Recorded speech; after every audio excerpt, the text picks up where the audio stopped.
Well, hello and welcome to the 27 Degree with Chris and Nancy, being broadcast from the BioSkills of the Northeast studio in Fall River, Massachusetts. Today we'll be discussing cataract surgery with Dr. Nikolas Raufi. Before we begin our conversation, I would like to thank our sponsors, Bay Coast Bank. Bay Coast Bank is just right for all of your financial needs. Visit baycoast.bank or call 508-678-7641 to learn more. And Duncan Hearing Healthcare you can trust, with sites in Fall River, Dartmouth, Falmouth, and Centerville. For more information, visit their website, duncanhearing.com. As always, you can support the 27th Degree with Chris and Nancy by subscribing to us on YouTube or your favorite podcast platform, and by following us on Facebook and Instagram. Also, please remember to leave a review, and of course, 5-star reviews are greatly appreciated. So let's start by, and you're a return guest, of course, yes, but thank you. I did one of our favorite guests. But yes. Many of the viewers may not have seen you the first time. They should go back and watch it. It was a great podcast. Nice, comprehensive review. It was really a nice review. And today we're going to delve more into cataracts, and which is a little different. Last time it was more of a general overview of eye health and eye diseases, and this will be a little more focused. So.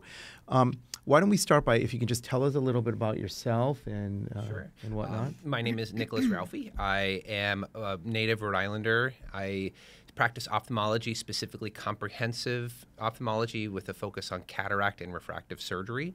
And so that means I take care of the eye as a whole, but I do a lot of cataract, some glaucoma surgery, and some refractive surgery as well. And by refractive surgery, if you can just tell the audience what that means. Yeah, refractive surgery is when we do any surgery that gets people out of glasses a little bit more. Okay. Yeah.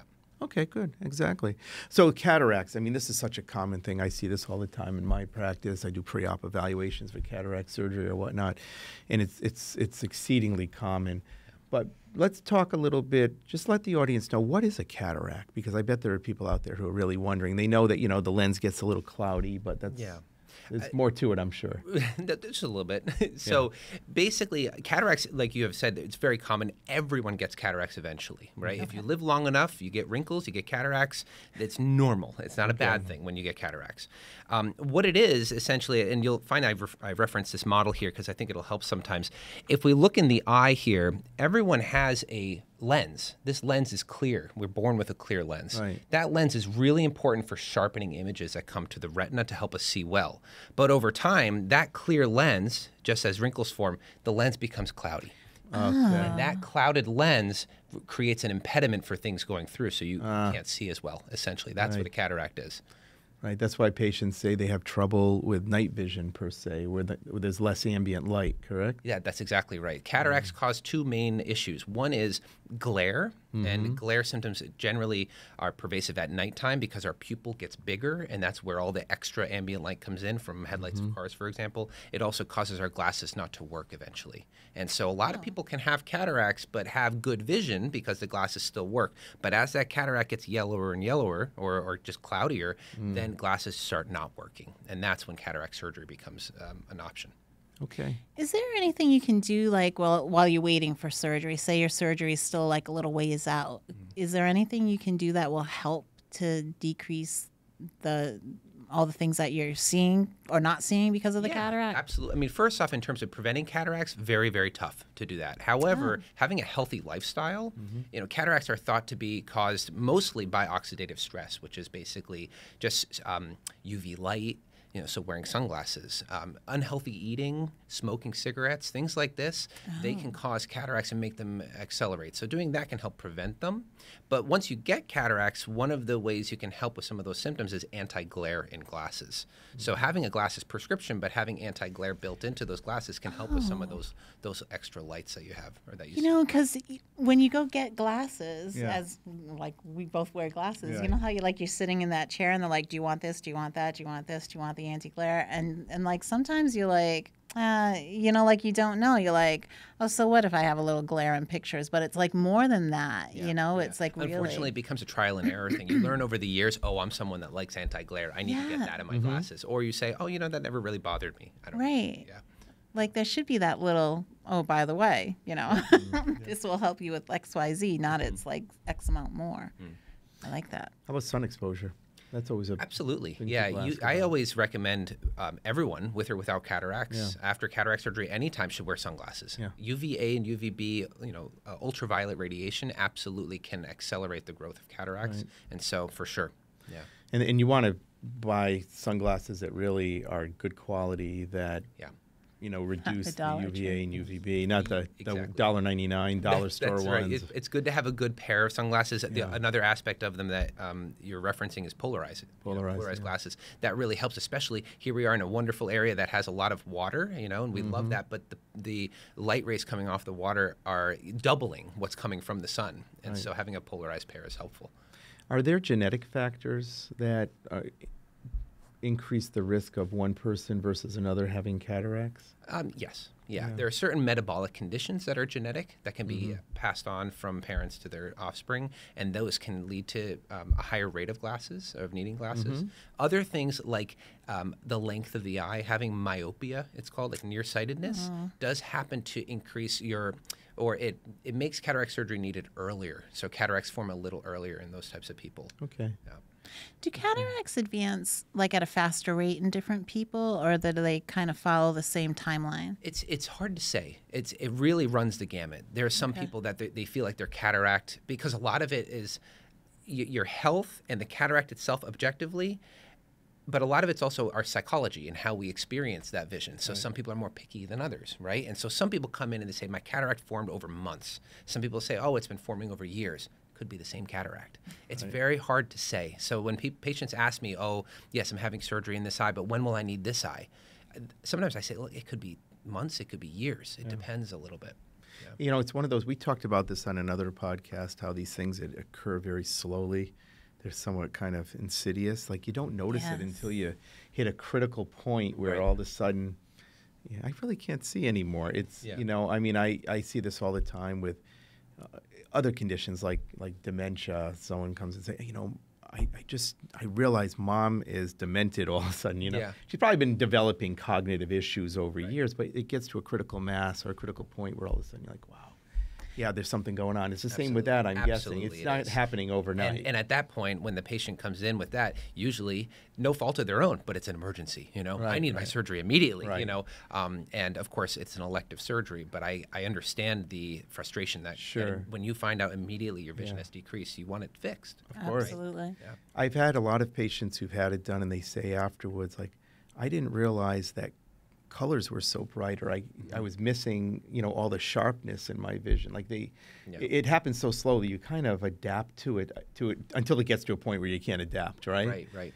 Yeah, so it's interesting. A lot of patients, they spend 30 years developing this cataract, and then overnight we switch it back to a clear lens, and all the blues that were lost from this yellowing, all of a sudden come in, and people notice, wow, blues are so vibrant. I'm seeing violets that I never saw before. And I tell them, this is how you actually are supposed to be seeing. This is what you saw when you were 20 years old in terms of the colors. And then over time, it just diminishes. Yeah. Yeah, it's interesting. Yeah.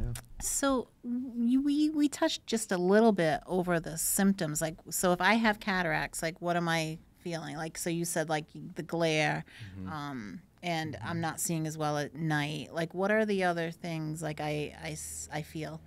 So as cataracts progress, usually they start, by the way, in the 40s, 50s maybe, but at that point we're still okay with glasses. But what most people notice is that their glasses prescription continues to change. Right, something that was stable before starts to become unstable, and every year they're getting a new pair of glasses. So that's one thing you'll experience. The second is glare and halos and starbursts. These are dysphotopsias, they're called. Basically, the light is coming in the eye, it's hitting the cataract and scattering. So that can create a halo around a light. It can cause a starburst, and it can cause glare in general, just like a haze around images. If you have cataract in one eye, do you usually have it in both eyes? Usually do. Yeah, a strong example would be trauma. If you had an injury in one eye that caused a cataract, it doesn't necessarily have to be in the other eye. But generally speaking, they're bilateral. Not symmetric, but bilateral, both eyes. The diabetes is interesting because we see so much as far as diabetes is concerned in this area. It's one of the highest incidents of diabetes in the country, really. Yeah. But do we understand why that causes cataracts? So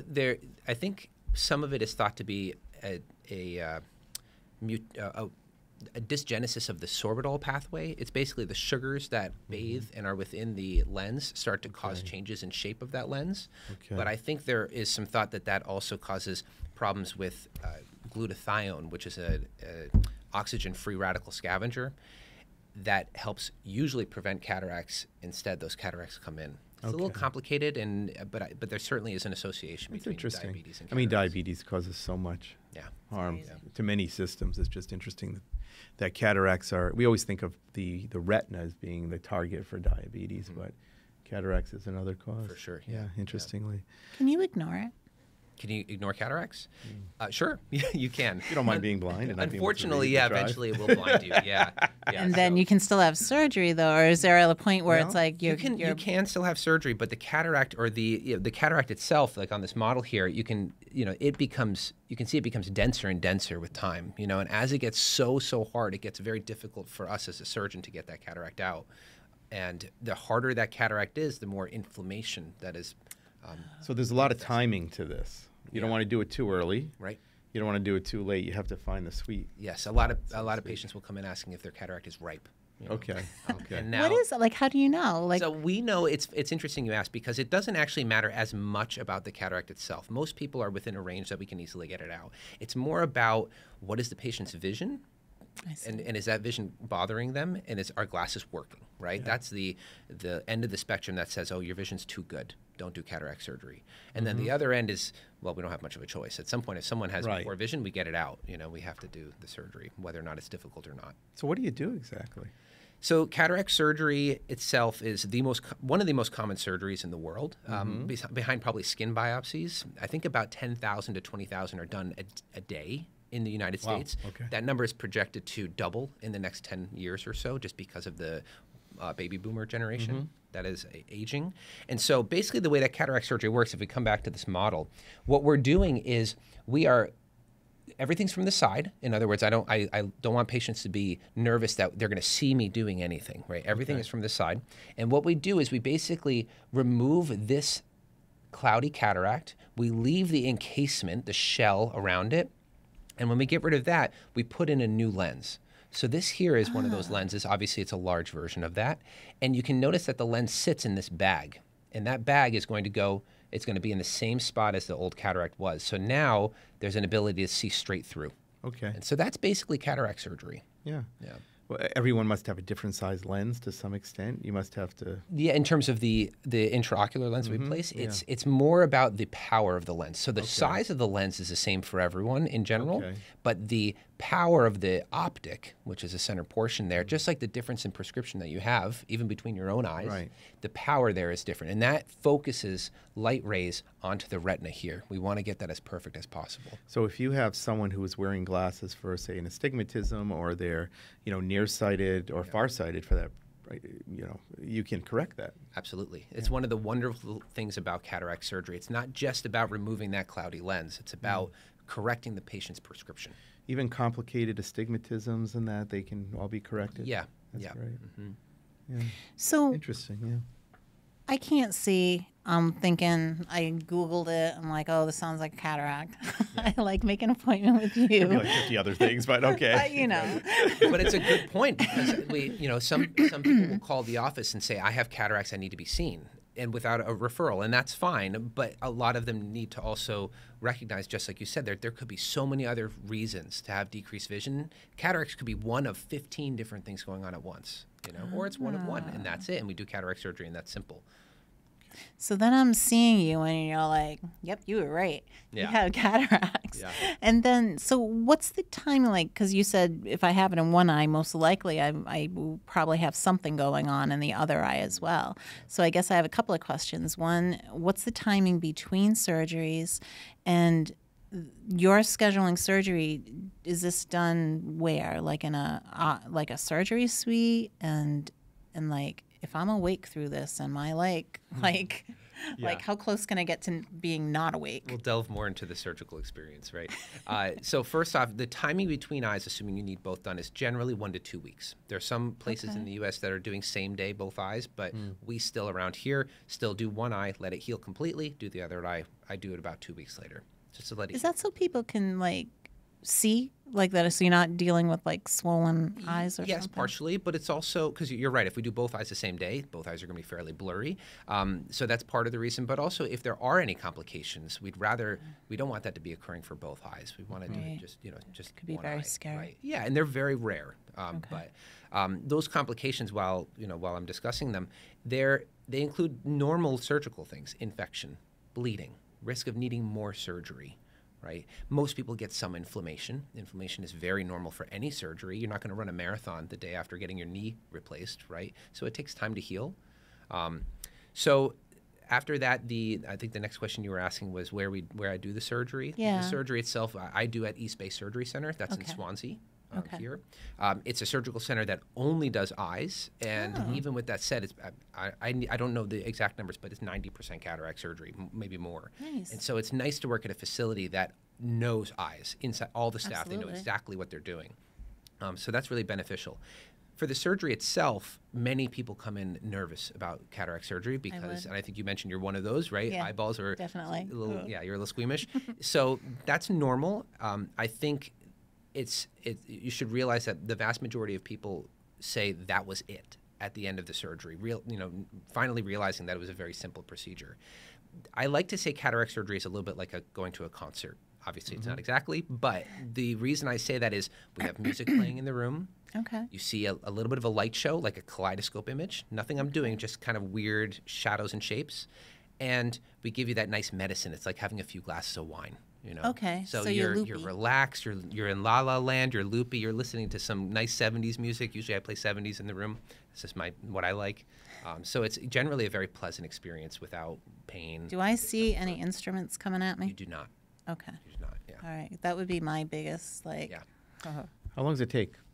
So people are in the surgery center for about an hour and a half. And a lot of that's because you get an IV, that's dilated prep drops, and all of that, exactly. The time in the OR is usually somewhere around a half hour. Okay. Yeah. Oh, wow. That's bad. quick. And then what's the recuperation like? So you go home, and then what? Some of it depends on how we do the surgery. And I think we'll get into this a little later with laser and the types of lenses. But when everything is corrected to its fullest, many people find that within a few days, their vision is fantastic. Some people come in the next day, but we never promise that. You can't, right? It depends a lot on the cataract also, how dense it is, how much inflammation there is. I'm sure that there are people out there wondering about, is there a lot of pain with this? Yeah. Or any pain with this? Yeah, there is not. The exceptions to that are, number one, numbing drops.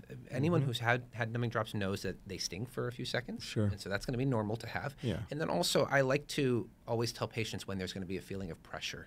Pressure is not a bad thing. It's temporary, but it's very hard to numb against pressure. And just like pressure on your arm or something like that, you notice it, but it doesn't have to be uncomfortable. Okay. Yeah. Well, that's great. Yeah. So can we talk about some of the things that are also corrected, like astigmatism? Let's just talk about what astigmatism is first. Sure. We'll start with that and how that's corrected. Yeah, let's bring it back. We back can move down the line. Yeah. Yeah. So if we look at this eye here, and we'll put the cataract back in. We never do this in real life, but it's there. So in someone Reverse cataract that's surgery. right, exactly. So the front of the eye here is called the cornea. Now the cornea, a lot of people know about because this is where LASIK is done. Now Right. LASIK is not cataract surgery, but that's where people do LASIK when they get that done. The cornea is supposed to be shaped like this, like a basketball, I like to say, but sometimes it's shaped more like a football. So what that does is that warps the cornea. So it has a shape to it that is different. The power is different on one axis versus the other. This is something that can also lead to something you were asking about before, Nancy, like streaks, glare, nighttime issues with driving. Astigmatism is really problematic with that. And so astigmatism can be treated with glasses. It's not as good or as high quality as treating astigmatism on the eye.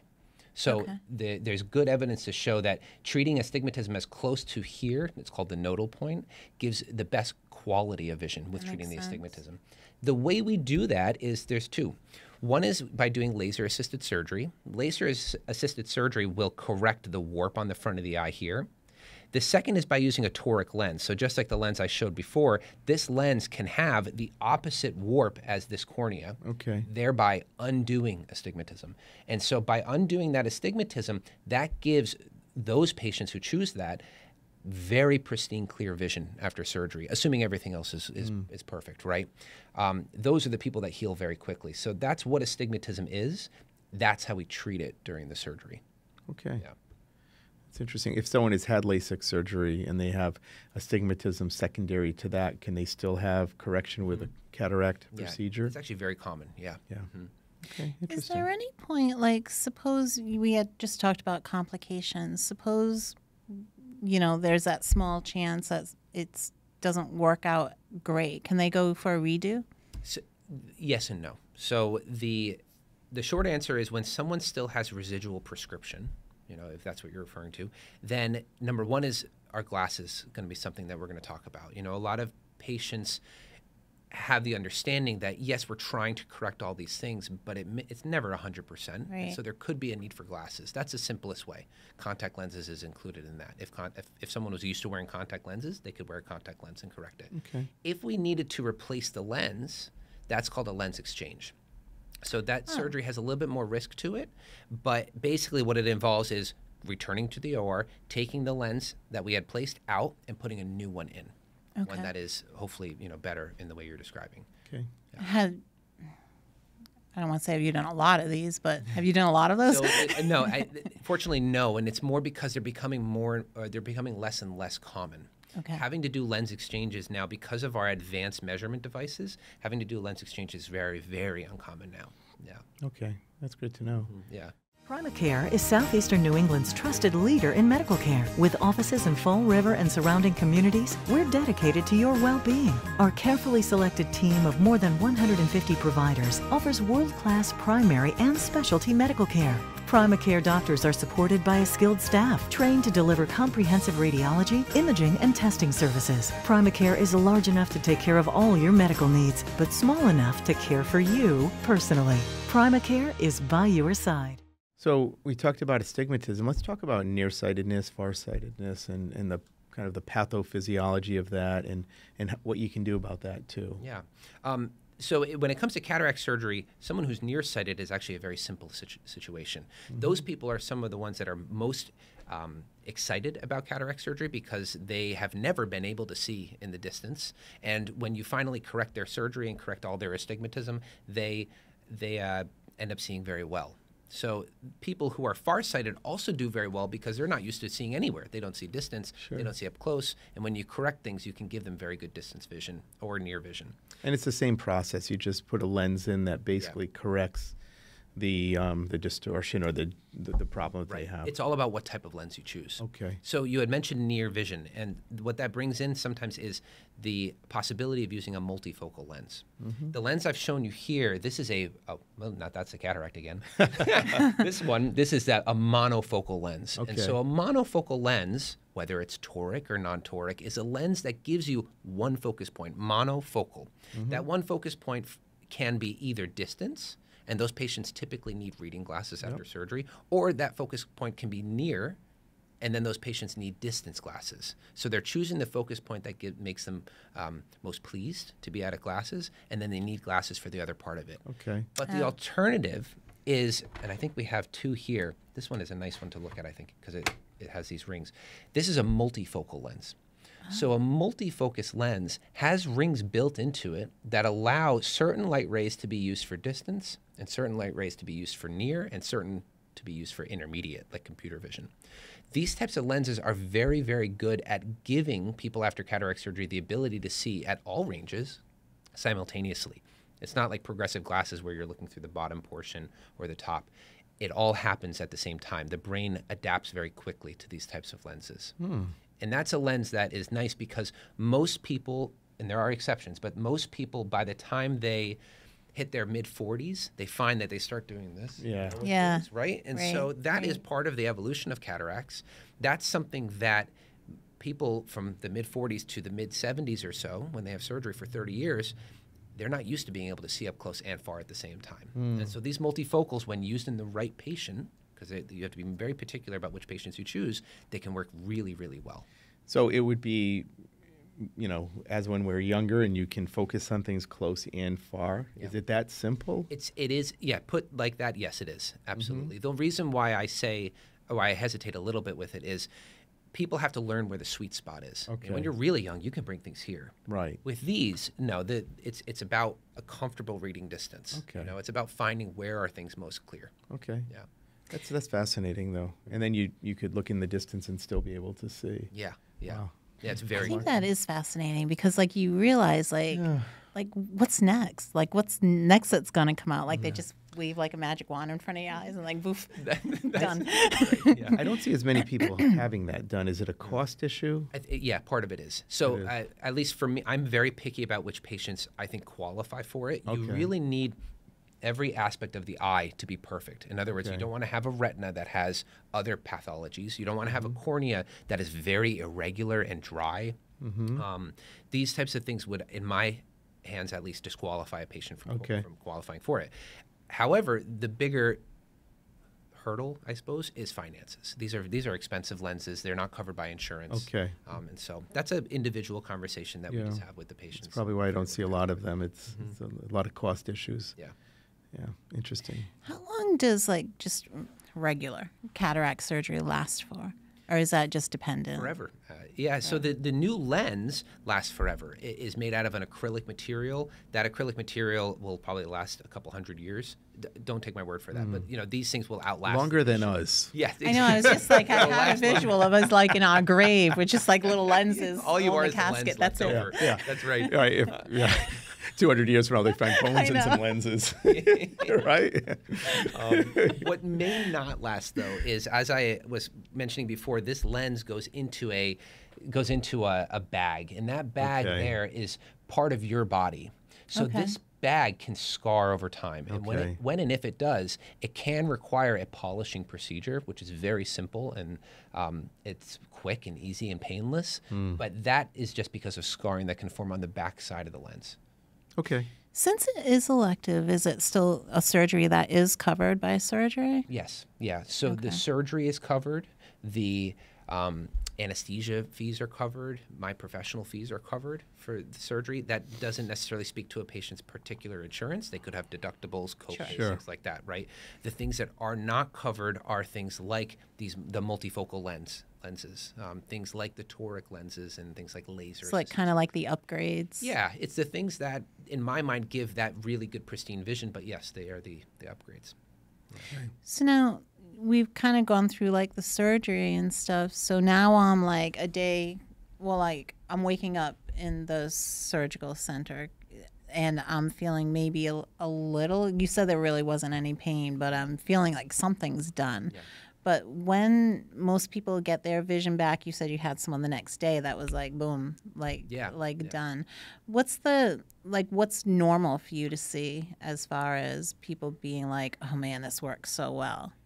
So if someone were to have had laser cataract surgery, they typically on the day after, it runs the gamut here, but they're 20, 25, 20, 30 usually, and that's usually an improvement from before surgery, but I've absolutely had patients come in 20/20 immediately. Really? And without glasses too. So that happens for sure, although you still get the other end of the spectrum, right? People who are still maybe 20/50. Yeah. When that occurs, it's usually because there's some inflammation still, right? If that cataract was dense, it took a little more energy, and that causes the front surface of the eye to be more cloudy. What is the difference between the laser-assisted cataract surgery and the conventional, I would say? Yeah, or the manual surgery. Yeah. Tell us about that. So laser cataract surgery was invented something around maybe 14, 15 years ago. So it's been around for a while. It was introduced to this area of the country probably 5 or 6 years ago. There are exceptions. There are places that were doing it before then. But it really started picking up in the last 5 to 10 years-ish. So what laser cataract surgery does is, like many other medical procedures where we are replacing ourselves with robotics or augmenting ourselves, because it's still us doing the surgery, is the laser does, I like to lump it into 3 categories. Number 1, the laser breaks up the cataract into pieces. So by breaking that cataract up gently, it's softening that cataract. And so the energy needed to break it up further by me is less. So that helps with healing time. So because there's less swelling, people can generally heal faster. The second thing that cataract surgery does is all the incisions. So the incisions, which would otherwise be done manually, like you mentioned, the manual incisions, there's always going to be some some differences there, you know, based on how we're feeling at the time of surgery, how precise we can be. But when the laser is doing those incisions, especially accessing the cataract in a circular fashion and the incisions in the front of the eye, it does them perfectly every time, you know. So those incisions are really helpful for us to have a nice streamlined surgery. The third section of what the laser does is the astigmatism, which we've talked about. It corrects smaller amounts of astigmatism to help reshape the front of the eye. Laser surgery is, I think, eventually it is going to become the way everyone does surgery. And it's already moving in that direction. So it's a wonderful way to do it. I just think it's a nice, very gratifying way for me to do it also. And that's covered by insurance also? It's not. That's the main impediment there also, is that it's not as expensive as the other options. Right. But yeah, it's not covered. And I'm not sure when that's ever going to happen. That's interesting. Do they cover any part of it, or it's just not? None of the laser portion. No, the lens and all that would be covered. They cover all the rest, yeah. Right. That's a Will very they eventually? Because, I mean, the outcomes must be... The outcomes, I find the outcomes are better. The problem is it's money. You know, it's unfortunately the healthcare system is already so overloaded with expenses, and there's a tug in many different directions. You know, trying to limit costs. How much does it add to the cost, if you're aware? So it depends. It can range anywhere between a few thousand to, you know, 10, 8,000. It's really, so that can be a lot. It's on the order of thousands of dollars. Yeah. Okay. Is this the most popular type of surgery that you do? Cataract surgery? Yeah. By far. That's easily 95%. Right now, I generally I do almost maybe a day and a half to 2 days a week of surgery, and each of those full days, so it's probably 30 to 40 surgeries a week. And again, that's going to double. That's going to, that's going. Right. Yeah. I mean, I love it. It's really rewarding to take the same procedure and do it over and over again. So you get so good at it that it gives you very good results. You know. Yeah. What's the most did you ever start surgery and you're like, oh my God, what is going on here? What's the most complicated case that you had? Generally, the item that to me causes the most. It's not stress that deviates so much more from the plan we're used to, is, if I bring it back to the model here, this, you may notice in here, there's all these little lines along, right? Yeah. This there we go again. There we go. This cataract here, it is suspended like a trampoline is. Okay. It has little wires that come around on all sides. Yeah.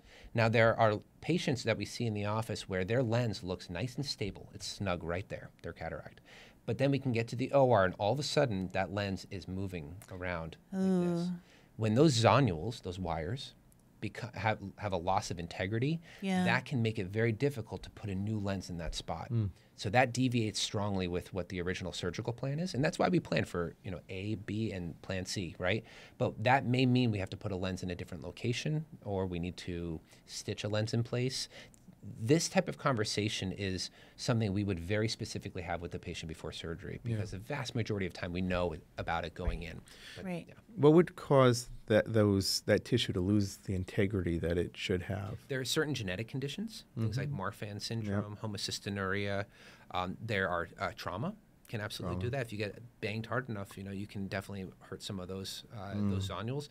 A very common condition called pseudoexfoliation, which is a condition that causes a dust to form in the eye. That dust itself can cause glaucoma, but it also can cause those zonules to lose some of their integrity. Yeah.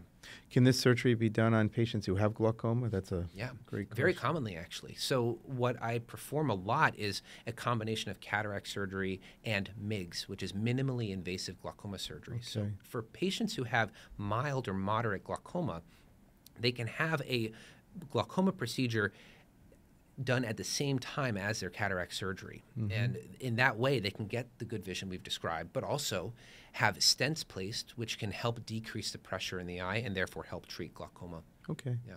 So once you do this, you're never going to have cataracts again, obviously, as we've discussed.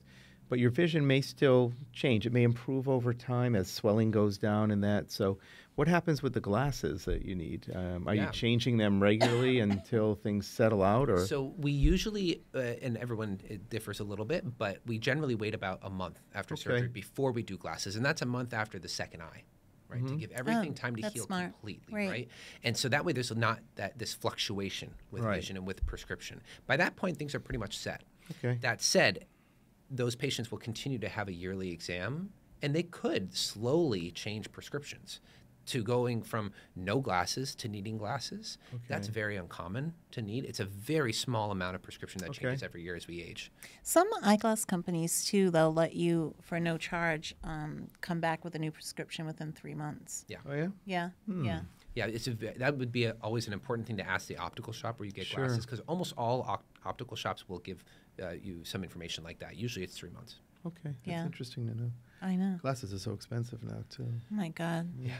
Yeah. Especially if you get all the anti-glare and everything else with it, right? Fancy frames and Right. It adds right. up. And they don't. And a lot of the insurances don't pay for much. They pay for the basic, and that's it, Yeah. unfortunately. So, yeah. So when you're seeing all these patients that need cataract surgery, what's like the one thing in your mind that maybe would have been helpful to the patient? Is it just like waiting so long before they come and decide to have surgery? Do you mean what would I wish they had done differently? Yes. No, I think we have a very good ophthalmologic and optometric basis in the state that allows patients to be sent at the right time. I rarely see patients sent too late unless the patient has been lost to the medical system. That's usually what happens there, right? They're lost for 10 years and they come in with a very dense cataract. Every once in a while, someone comes in a little early, and probably don't need cataract surgery just yet. Yeah. But that's very rare, and that's patient specific too. It has a little bit more to do with that person's expectations of surgery than the surgery itself. Cataract surgery is very safe. But No, and it sounds like everything can be handled like locally. Are we ever sending patients up to like Mass Eye and Ear anymore? I don't for see that things in my practice. I think it's rare. It's very Yeah. rare. Yep. No, I mean, everything can be local. I guess it would have to be an incredibly odd case, right, for that to be required. Absolutely. Yeah. And even then, it could still be done here. Right. Yeah. Now, if someone wants to like are you always on referral systems, or can someone just call up and be like, I think I have a problem? Yeah, exactly. I think I would say maybe 80 to 90% of the patients I see are referral basis from the patient's optometrist. However, if someone feels like they're having blurry vision, by all means, give us a call. We can bring you in. It may not be cataracts, right? It could be a host of other issues, but and maybe it's as simple as glasses. Wouldn't that be great? Yeah. But yeah, that's absolutely up. And you do everything. Like you can just do the regular eye exams too. Like you don't have to just go to you only for like cataract surgeries or anything else. Happy to take a look. Yeah. Nice. And where are you located? Johnston. Yeah. Okay. And people in Massachusetts with like Mass Insurance has no problem doing things. Correct. So the surgery center is in Massachusetts, which helps a lot. And then in terms of the office, I believe we accept almost all plans. Nice. But that would be an important thing to talk about with the billing department at the office when they're setting up their. When people call, we always ask what their insurance is, and if we don't take it, we'll let them know. That way they don't waste Do you their do trip. surgeries in Rhode Island also? Not anymore. No. No. So if someone has Rhode Island insurance, can they have a procedure in Mass? Yeah. They can. Okay. Yeah. All right. Okay, that's interesting. Yeah. Good. Now- Massachusetts and Rhode Island are friendly. We're buddies. Yeah, we're friendly buddies. Now, what is like the one thing like everyone listening right now should know? What's like that one important message that it's like you wish everyone knew and could take advantage of? I think what I have found doing now many thousands of these surgeries, it is so much easier than people think it is. I think people come in nervous about the surgery. Yeah, they do. Yeah. And they finish and there are exceptions, right? But most people say that was so much easier than I thought it was. That was so easy. And that is what I want people to take away from this, for example. Right. That said, it's one thing to tell someone, they're still going to come in nervous. I do get patients who they're really nervous when they come in to talk about it, for a pre-op or whatnot. And I always try to reassure them, and they come back and they say, that was the simplest thing. Yeah. It was just so easy compared to what I thought it would be. Yeah. And even though we explain and you explain it, sometimes patients it's hard to get over that fear of working on one's eye. Until they do it. Because it is kind of a freaky thing to think of someone cutting into your eye. Yeah. So. One of the biggest regrets I think people have from cataract surgery is not doing it sooner. Yeah, doing it too late. They just wish they had done it That's what 5 I've years heard earlier. too. Yeah. Right. especially when we're able to correct things like the astigmatism, Right. or do multifocal lenses. These are things that people, when they finally have it, they're like, man, I wish I had this before, you Right. know? So. Now, when you do surgery on the first eye, is that pretty indicative of how the second eye is going to be, or do you just Yeah, okay? absolutely. Yeah, Nice. each eye is unique. Each eye is a little different, course. but absolutely, yeah. That's great. All right. Anything Wow. else? I learned a lot. I know this was like jam packed, full of Yeah. good stuff. It was great. It was great. I'm sure our audience learned a lot too. Is there any final message? I think you've given the final message. But anything else you want to tell the audience? No, I think just be open. You know, Yeah.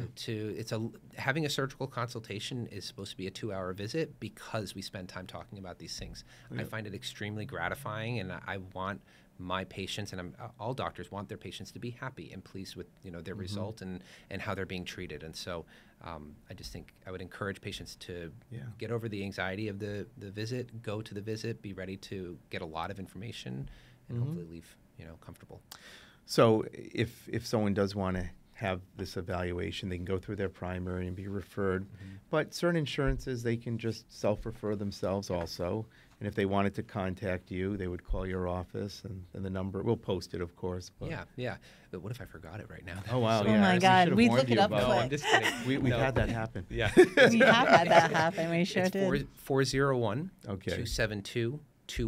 Okay, great. Okay, Yeah, great. that's ophthalmic surgeons. All right. That's where I practice. Well, thank you Nice. so much for being on the show. It was Thanks. really helpful. I mean, this was, I think, really educational to a lot of our audience out there. Yeah. And I know there's a lot of people who fear this procedure, and it really is something that can be so life-altering as far as quality of life. So, and really simple. Thank you so much for having me again. Glad Thank to be you. here. Oh yeah, we're always pleased to have you. And Thanks. We'll have to have you back for something else down the road. Yeah, maybe, we'll pick maybe, something. Maybe glaucoma. Or Yeah, something. yeah, We'll sure, figure it out. But Yeah. but anyway, for all out there, thank you for listening to our show. And if you'd like to become a sponsor, please contact us at 774-319-4230. And special thanks to Ron Gamache for our intro music. Primacare, your trusted medical providers in southeastern New England, and BioSkills of Northeast for producing our show, and available to produce your show by calling 774-301-8811. And they do a great job. And if you do have that need, please call, and they will be glad to help out. Bay Coast Bank, just right for all your financial needs. Visit baycoast.bank or call 508-678-7641 to learn more. Duncan Hearing Healthcare you can trust, with sites in Fall River, Dartmouth, Falmouth, and Centerville.